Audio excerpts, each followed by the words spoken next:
प्राचीन समय की बात है। एक गांव में आरव नाम का एक युवा रहता था।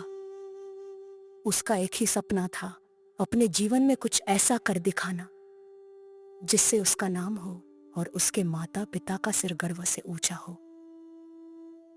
परंतु उसे समझ नहीं आता था कि सही दिशा क्या है, रास्ता कैसे चुना जाए। वो दिन रात प्रयास करता, पर विफलता ही हाथ लगती। एक दिन वो जंगल की ओर चला गया, थक हार कर। एक पुराने पीपल के वृक्ष के नीचे बैठा और जोर से रोने लगा। उसी समय वहां एक वृद्ध स्त्री आई। उनके चेहरे पर दिव्य आभा थी। उन्होंने मुस्कुराते हुए कहा, बेटा तुम इतने व्याकुल क्यों हो? आरव ने अपने जीवन की सारी कठिनाइयां बता दी।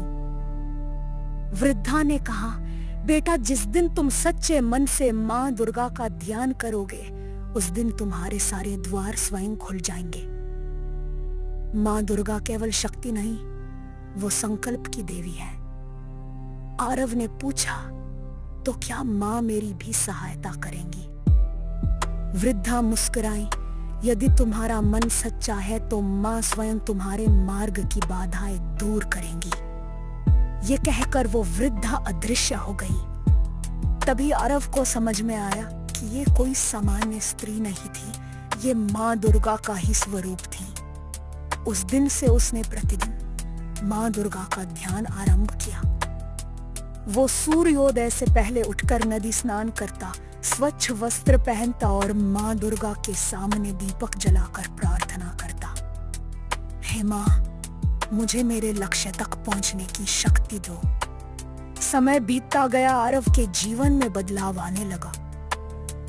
जहां पहले उसे असफलता मिलती थी, अब वहां धीरे धीरे सफलता के संकेत मिलने लगे। गांव में ही एक विद्यालय की नौकरी निकली। पहले तो आरव संकोच में पड़ा, फिर मां का नाम लेकर आवेदन कर दिया। कुछ ही दिन में उसे साक्षात्कार के लिए बुलाया गया। उसने साक्षात्कार से पहले मां की मूर्ति के समक्ष बैठकर ध्यान किया और प्रार्थना की, हे मां दुर्गा, यदि ये मार्ग मेरे लिए है तो आप मेरी सहायता अवश्य करें। जब वह साक्षात्कार देने गया तो वहां बैठे अधिकारी ने कहा, तुम्हारी आंखों में आत्मविश्वास है, क्या तुम प्रतिदिन ध्यान करते हो? आरव ने मुस्कुराते हुए कहा, मैं मां दुर्गा का ध्यान करता हूं। अधिकारी मुस्कुराया और कहा, तुम्हें नौकरी मिल गई। उसी दिन से आरव समझ गया कि मां का दिया हुआ ज्ञान, ध्यान और भक्ति से ही लक्ष्य सिद्ध होते हैं। सत्य है। धीरे धीरे आरव ने विद्यालय में विद्यार्थियों को भी ध्यान और भक्ति का मार्ग बताना शुरू किया। अब वो केवल शिक्षक नहीं था, वो मां के ज्ञान का प्रचारक बन गया। वो कहता, जब हम मां दुर्गा के प्रति श्रद्धा रखते हैं और अपने लक्ष्य के लिए संकल्पित होते हैं, तब मां स्वयं हमारे मार्ग में आने वाले कष्टों को समाप्त कर देती है। मां की कृपा से ही हमारे भीतर आत्मबल जागृत होता है और आत्मबल ही सफलता की प्रथम सीढ़ी है। एक दिन गांव में भयंकर तूफान आया। विद्यालय की छत उड़ गई, पुस्तकें भीग गईं। सब लोग हताश हो गए। आरव ने बच्चों से कहा, डरो मत, मां की परीक्षा है यह।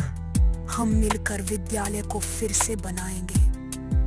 अगले दिन वो सुबह ही मां दुर्गा के मंदिर गया और बोला, हे मां, आपने जब मुझे मार्ग दिखाया तब मैं अकेला था, आज मेरे साथ सैकड़ों बच्चे हैं।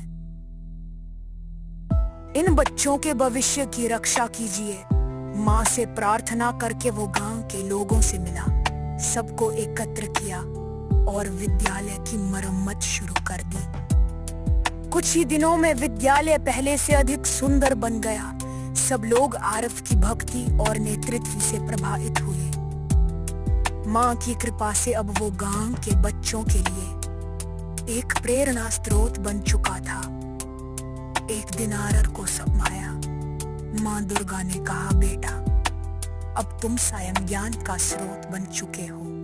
अब तुम्हें अपना ज्ञान और श्रद्धा औरों को भी देना है। कभी आरव ने एक पुस्तक बेची, लुक्षी चुदेरी माँ दुर्गा का पति, जिसमें उस लग्नी यात्रा और माँ के उपदेशों का समाहित किया। उस पुस्तक से हजारों लोग को प्रेरित हुई। उसकी कथा दूर का फेम दो। जब उसका कोचो गया कि तुम्हारी सफलता का रहस्य क्या है, तो उसने मुस्कुराकर कहा, माँ दुर्गा का ज्ञान समतल ज्ञान और भक्ति से ही लक्ष्य सिद्ध होता है। माँ की पेहा जड़ सच्चे मन से प्रयास करता है, मानस का मार्ग स्वयं बनाती। आरफ चरे का घाकीवम ऐथरक तचके पर जी हर उस निमिष है जो अपने जीवन में नक्श को रुका घाकता है। माँ दुर्गा केवल कच्छ देवी नहीं, वे हमारी आंतरिक शक्ति, हमारा आत्मविश्वास और हमारी प्रतिबद्धता का प्रतीक है। जब हम निष्ठा से उनका ध्यान करते हैं तो वे हमें मार्ग दिखाती है, हमारा हौसला बढ़ाती है और हमें ऐसा मना देती है कि हम स्वयं ही पसरों